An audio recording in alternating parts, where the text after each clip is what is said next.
One of the things that I've noticed a lot is we all are living through quotes that we see on social media on memes. I had to check with my 10-year-old that I said that right because I say it wrong all the time. You know, quiet women never make history with a fabulous pair of shoes. You never fail until you stop trying with some cute kitten. You know, one of my favorite ones that I've come across is Henry Ford. I know, cars. So what he said was, coming together is the beginning.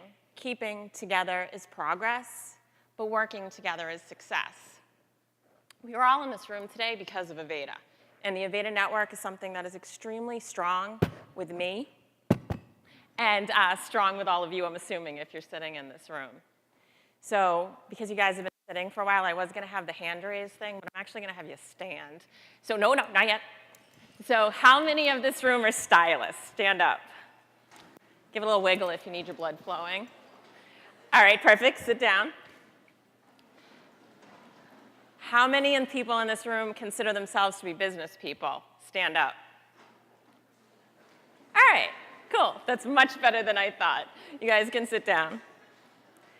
For those of you that know me, I am not a stylist. And although I am a licensed nail tech and an esthetician, I'm definitely 100% considered a business person. You could probably go as far to say as I'm a number-crunching math dork. When going over this speech with my staff, they said, but Christine, you have no charts, graphs, nor numbers. And I said, I'm sorry. They're like, it's fine, really.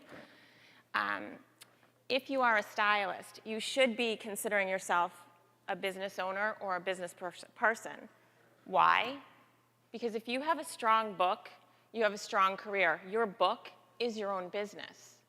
And we are given so many opportunities in the Aveda network to make sure you have success with that. And some of my favorite parts of the Aveda network are truly overlooked on a regular basis. So as we all have done standing up here, you're going to get a little of my story. In 1980, I was in 3rd grade. I know none of you were born, some of you weren't, or at least hopefully some of you were. My best friend was Lisa Ciancio.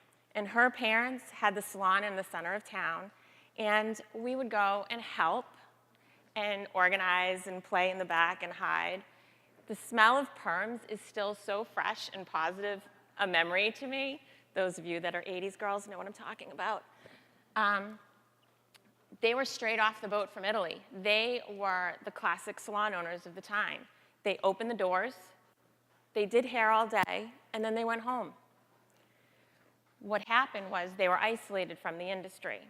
They eventually became older, they became outdated, and they had to close their doors. They couldn't be behind the chair anymore.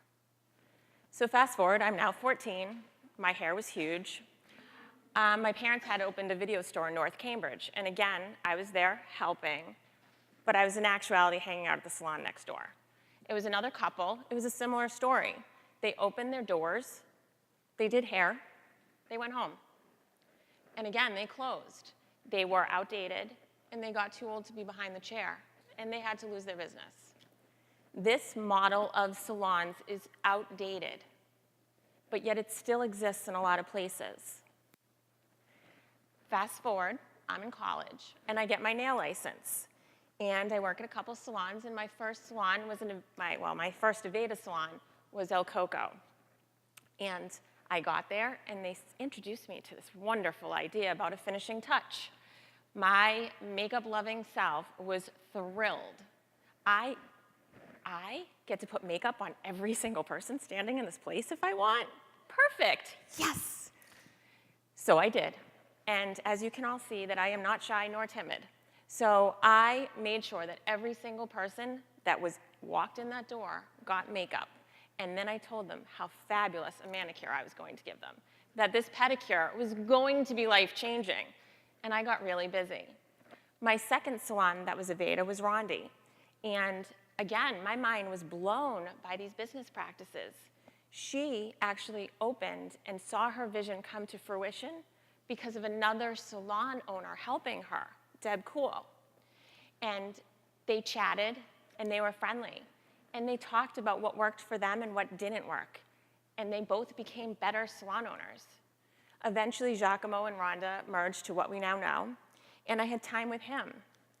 And what he told me was you didn't poach from other salons, that our business was based on longevity and stability.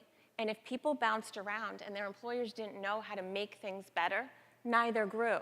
And therefore, our profession did not grow.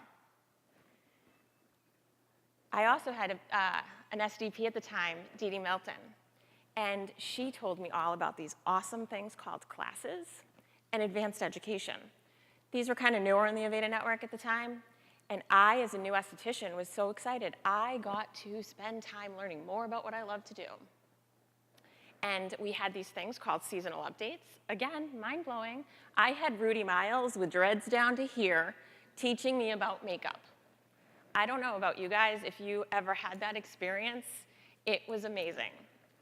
So as an Aveda person, I've had a lot of, it's tough standing up here in front of all you guys. As an Aveda person, I have had so many opportunities, and each one inspires and motivates me. Once we get involved in the network and we really see its benefits, it's such a huge thing.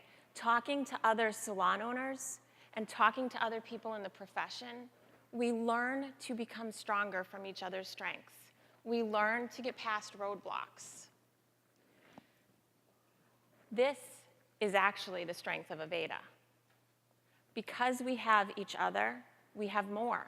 Yes, we have amazing products. Yes, we have these phenomenal ingredients with these amazing stories behind each of them. And we also have an Aveda mission. And how many people know that this is such a strong statement? It is stronger now than it was when it was created, because people understand that we knew what we were talking about, that we knew we had each other and we had responsibilities. That's what we have, but what we really have is each other.